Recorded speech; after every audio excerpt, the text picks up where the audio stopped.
नमस्ते दोस्तों, स्वागत है आपका हमारे वास्तु ग्लोबल चैनल में। दोस्तों, एक क्वेश्चन और लोगों का बहुत आ रहा है कि जी हमने सब कुछ कर लिया, उसके बावजूद भी हमारे साथ वही दुर्भाग्यशाली स्थिति चल रही है।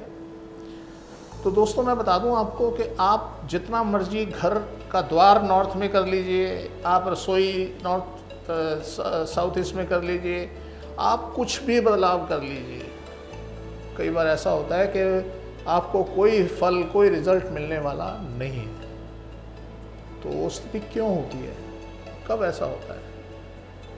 तो लोग आज जितने कंसल्टेंट बाज़ार में हैं वो दरवाज़ों के पीछे पड़े रहते हैं, दरवाज़ा यहाँ होना चाहिए, बाथरूम यहाँ होना चाहिए, बाथरूम वहाँ होना चाहिए। तो ये बड़ी विवादास्पद बातें हैं।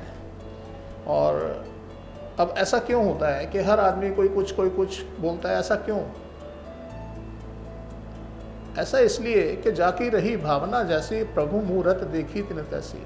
जिसका जैसा अनुभव होता है वह वैसा बयां करता है। तो लोगों के पास अनुभव की कमी है और लोग शुरू हो जाते हैं बिना अनुभव के। तो दोस्तों, एक भ्रामक स्थिति ये फैली हुई है समाज में कि जी नॉर्थ ईस्ट में जिसका बाथरूम है वह तो बर्बाद हुआ। दोस्तों, जब हम बात करते हैं शौचालय की, तो शौचालय तीन तरह के शौचालय होते हैं। एक होता है परंपरागत, एक होता है मॉडर्न जिसको आज हम लोग शहरों में यूज़ करते हैं, और एक होता है घर के बाहर। तो घर के बाहर वाले का तो हमारे पास प्रभाव नहीं है, तो इसके ऊपर एक अलग वीडियो बनेगी। बहुत बड़ा सब्जेक्ट है ये कि शौच क्या होता है और शौचालय क्या होता है। ये एक जानने वाली स्थिति है। तो मैं आपको बता दूं, जिसका बाथरूम, जिसका शौचालय, मॉडर्न शौचालय, आधुनिक शौचालय जिसका नॉर्थ से लेके ईस्ट तक है, उस घर में बीमारी नहीं होगी। वो गलत नहीं है। जो लोग आते ही तुड़वाना शुरू कर देते हैं, जी ये तो बंद कर दीजिए, प्लान कर दीजिए, ढमकान कर दीजिए, उनके पास कोई विकल्प नहीं है। उनको समझ नहीं आती कि ये क्या है, किसी ने समझा नहीं इसको, इस स्थिति को, ये क्या है। मैंने इलाज किया है लोगों का नॉर्थ ईस्ट में, बाथरूम टॉयलेट बनवाकर, शौचालय बनवाकर इलाज किया है। एक कैंसर पीड़ित थे तिलक नगर में, उनका मैंने इलाज किया। मैंने उनके नॉर्थ ईस्ट में टॉयलेट बनवाया, और आज उनका बेटा अपनी जॉब छोड़ के वास्तु कंसल्टेंट बन गया है। मैं नाम तो नहीं बताऊंगा, पर आज वो वास्तु कंसल्टेंट बन गया उनका बेटा। तो मेरे को जो इम्प्रूवमेंट नज़र आई, उनके अंदर काफ़ी इम्प्रूवमेंट नज़र आई। तो इस तरीके की स्थितियां हैं। तो ये भ्रामक स्थितियां हैं कि जी नॉर्थ ईस्ट में, आज ये समझ लीजिए कि आप आज इस संसार के अंदर 90% लोगों के यहाँ नॉर्थ ईस्ट में बाथरूम है। आप मुझे वो घर दिखा दीजिए जिसके नॉर्थ ईस्ट में बाथरूम नहीं है। क्योंकि आर्किटेक्ट भवन बनाते हुए बिल्कुल नहीं सोचता कि मैंने कहाँ टॉयलेट बनाना है, कहाँ नहीं बनाना। और सरकारी तो बिल्कुल भी नहीं, उनको तो इससे मतलब ही नहीं है। वास्तु होता क्या है ना उनको पता है, ना इनसे मतलब है। और जितने आर्किटेक्ट हैं, मैं समझता हूँ 99% आर्किटेक्ट वास्तु फॉलो नहीं करते। वो जितना मर्जी बोलते हैं कि हम यूँ, हमें ये आता है, हमें वो आता है, नहीं आता उनको। वो फॉलो ही नहीं कर सकते, उनको पता ही नहीं। क्योंकि वास्तु एक ऐसी साइंस है जिसको पढ़ना पड़ता है, जिसको स्टडी करनी पड़ती है, जिसके ऊपर एक्सपेरिमेंट करने पड़ते हैं। दोस्तों, मैंने 40 साल इसके ऊपर एक्सपेरिमेंट किया है। मैंने अपनी फैमिली को, अपने ऊपर मैंने दुख झेले हैं। मैं खराब फ्लैट लेकर उनमें रहा, और उनके जो रिज़ल्ट आए उनको मैंने नोट किया। और मैंने बड़े त्रास, बड़ी लिटिगेशन, एक्सीडेंट्स, बीमारियां, इन सबको फेस किया, फाइनेंशियल लॉसेस, तो इन सबको फेस किया। तो मुझे पता है आज कि ख़राब क्या होता है और अच्छा क्या होता है। आपका साउथ फेसिंग घर है ना, कोई दिक्कत नहीं, डरने वाली कोई बात नहीं है। वह अच्छा भी हो सकता है और अच्छा बनाया भी जा सकता है।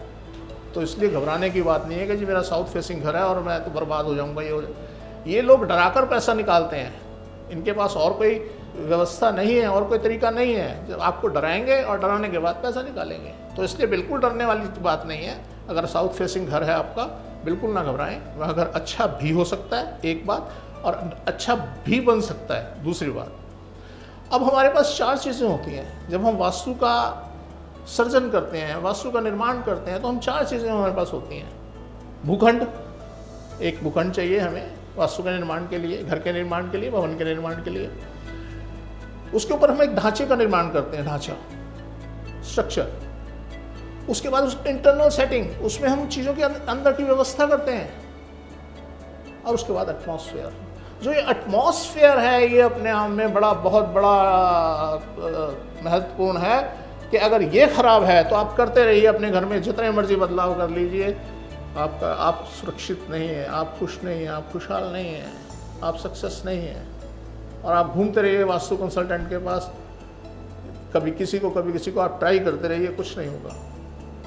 तो दोस्तों यहाँ तो रोज़ चमत्कार होते हैं, रोज़ अच्छी न्यूज़ मिल जाती है हमारे क्लाइंट से कि जी आज मेरे साथ ये हो गया, मुझे ये चाहिए था वो मिल गया। अभी परसों ही एक के बच्चा ठहरता नहीं था, कई बार ट्राई कर चुके थे, तो उनके यहाँ एक लड़की ने परसों जन्म लिया है और बड़े खुश थे। तो दोस्तों ये चीज़ें हमें कंट्रोल करती हैं, पर इसे लोगों को समझ नहीं है कि कैसे इसको हम कैसे यूज़ करें, क्योंकि किसी ने इसके ऊपर रिसर्च नहीं की और मुझे कोई मिला भी नहीं जिसने रिसर्च की हो। दोस्तों मैंने अपने ऊपर रिसर्च की है, मैं सन 80 से अपने ऊपर रिसर्च करता आ रहा हूँ और नए नए घर लेके उनके अंदर रहता हूँ, ख़राब हाउस लेता हूँ, उनमें रहता हूँ और उसके अंदर जो मेरे ऊपर आपदाएँ आती हैं, मेरे ऊपर जो विपत्तियाँ आती हैं उनको झेलता हूँ, क्यों आई, कैसे आई, फिर उसमें से निकलता हूँ। और कई बार मैं फंस चुका हूँ, निकला नहीं जाता। कई बार ऐसी स्थिति हो जाती है कि वो खराब वास्तु हमें निकलने नहीं देता। बड़ी बीमारियों का सामना करना पड़ा, फैमिली के साथ, बच्चों के साथ, बहुत सारी मुसीबतों का सामना करना पड़ा। तो इसलिए दोस्तों किसी ने शायद मेरे हिसाब से रिसर्च नहीं की और ना कोई कर सकता है। अपने ऊपर कोई आदमी इतना बड़ा कैसे ये ला सकता है ना कि जी मैं अपनी फैमिली को ही त्रास दूँ, अपनी फैमिली के लिए ख़राब करूँ। तो मैंने सिर्फ जीवन में ऐसा किया कि जब मेरा एक बार इस तरीके से मैं इसमें घुस ही गया हूँ इस साइंस में, तो उसकी तह तक जाऊँ ये है क्या। तो इसलिए मैंने इसके ऊपर रिसर्च की। दोस्तों किसी चीज़ से घबराने की ज़रूरत नहीं है। अगर आपके नॉर्थ ईस्ट में बाथरूम नहीं है तो आप समझ लीजिए बीमारियों का घर है। आप नॉर्थ ईस्ट में बाथरूम बनाइए, नॉर्थ में बनाइए, क्योंकि ये जो भगवानवाद है ना कि जी वो तो भगवान का स्थान है, वो पूजा का स्थान है, ये डराने के लिए बनाए गए कि पूजा भगवान, ये सब ना डराने के लिए बनाए गए। भगवान कहाँ नहीं है, भगवान क्या है, ये बहुत बड़ी थ्योरी है। भगवान है क्या, किसे भगवान कहते हैं, बड़ी लंबी थ्योरी है। अगर कोई ऐसी शक्ति होती तो आज सभी सुखी होते ना, दुख क्यों होते। तो इसलिए दोस्तों ये कर्म हमारा महान है, ये कर्मशील समाज है। बिना कर्म के आप आगे नहीं बढ़ सकते और आपके कर्मों में जहाँ कमी आई, जहाँ गलत हुए, वहीं आप धाराशायी हो जाते हैं। तो दोस्तों आप स्वस्थ रहें, खुश रहें, इसी उम्मीद के साथ आपसे विदा लेता हूँ। नमस्कार।